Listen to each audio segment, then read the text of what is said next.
In today's video, I'm going to teach you how to share files on a Zoom meeting.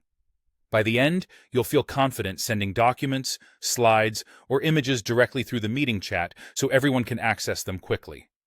First, make sure you've joined the Zoom meeting. Once you're in and you can see the meeting window, take a second to confirm your internet connection is stable and the content you want to share is ready on your device or stored in your cloud drive. Having the file prepared ahead of time makes the process smooth and avoids any scrambling during the call. Next, look for the Chat button on the Zoom toolbar. On desktop, the toolbar usually sits at the bottom of the meeting window, and you'll see an icon labeled Chat. If your controls are hidden, move your mouse to make them appear. On mobile, the Chat option is in the meeting controls as well, and tapping it opens the Chat panel. Once you click or tap Chat, a panel will open where you can read and send messages to everyone or specific participants, depending on the host's settings. At the bottom of the Chat panel, find and click the File option. This button is typically located near the text box where you'd type messages. Clicking File tells Zoom that you want to send a document rather than just a written message.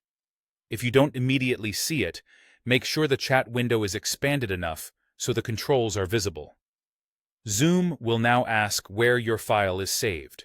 Choose the source that applies to you, such as your computer, Google Drive, OneDrive, Dropbox, or another supported cloud service. If you select a cloud option, Zoom may prompt you to connect your account or confirm permissions. That's normal and helps keep your files secure. If the file is stored locally, select the option for your computer. Finally, browse to the file you want to share. Click to select it, then choose Open or Send, depending on what your system displays. You'll see the file appear in the chat, and participants will be able to download or open it from there. Give it a moment if the file is large, and double-check the file name before sending to make sure it's the right one. If you don't see the File button, or you receive a message that file sharing is disabled, it means the host has restricted file transfers, so you'll need their permission to use this feature. That's it. Join the meeting, open Chat, click File, pick where your file lives, and send it. Simple, secure, and efficient.